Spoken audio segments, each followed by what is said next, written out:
Maharashtra today 24 news सत्य परिस्थितीचा सविस्तर आढावा।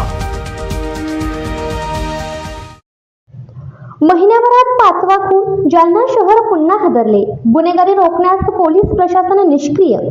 दिनांक 10/7 रोजी सकाळी 11 ते 1 च्या दरम्यान जालना रेल्वे स्टेशन पासून जवळच असलेल्या उड्डाण पुलाच्या बाजूला एका इसमाचा निगरून खून करण्यात आला। ज्या इसमाचा खून झाला तो 2 दिवसांपूर्वी एका खुनातील आरोपी होता। त्याचा पोलीस शोध घेत होते, पण आज त्याचा काही इसमांनी त्याला निर्जन स्थळी पकडून त्याचा खून केला। घटनेच्या काही वेळातच त्या ठिकाणी अतिरिक्त पोलीस अधीक्षक आयुष नोपाणी साहेब व कदीम जालना पोलीस अधिकारी व कर्मचारी घटनास्थळी दाखल होऊन घटनास्थळाची पाहणी केली व लगेच पोलीस सूत्रे हलवून काही वेळातच 2 संशयितांना ताब्यात घेतले।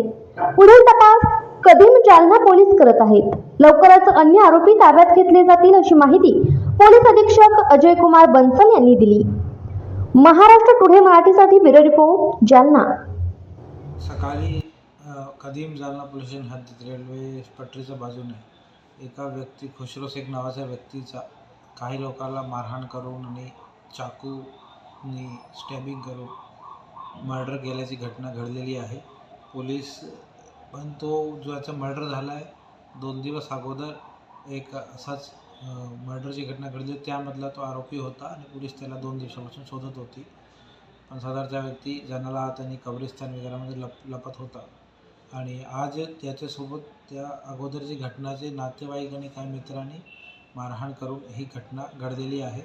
पोलिसांनी लगेच घटनास्थळावर पोहोचली होती आणि 2 आरोपीला तर घटनास्थळावरूनच पाठला करून ताब्यात घेतला आहे आणि अजून आरोपीची शोध पोलीस घेत आहे।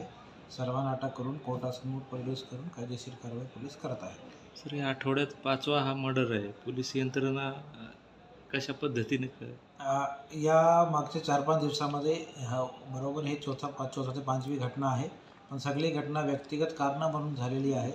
पण तरीही याच्यामध्ये सर्व पोलीस स्टेशन्सला खासकर जालनामधले जो 3-4 पोलीस स्टेशन आहे त्यांना गस्त वाढवण्याची, तसंच रेकॉर्डवरचे गुन्हेगार चेक करणे आणि जास्तीत जास्त जो लोक असे आर्म्स घेऊन चाकू किंवा काही कोयता किंवा तलवार असे बाळगतात त्याच्यावर शोध घेऊन कारवाई करण्याचे आदेश दिलेले आहेत। तसेच रात्रीमध्ये ऑल आउट ऑपरेशन घेऊन रेकॉर्डवरचे क्रिमिनल्सला पोलीस स्टेशनला बोलवून त्याच्यावर प्रतिबंधक कारवाई करण्याची आजपासून 15 दिवसाची विशेष मोहीम सुरू केलेली आहे। याचा नक्कीच पुढच्या दिवसामध्ये आपल्याला रिझल्ट दिसेल। आजच महाराष्ट्र टुडे 24 न्यूजला सबस्क्राईब करा आणि सत्य परिस्थितीचा सविस्तर आढावा पहा।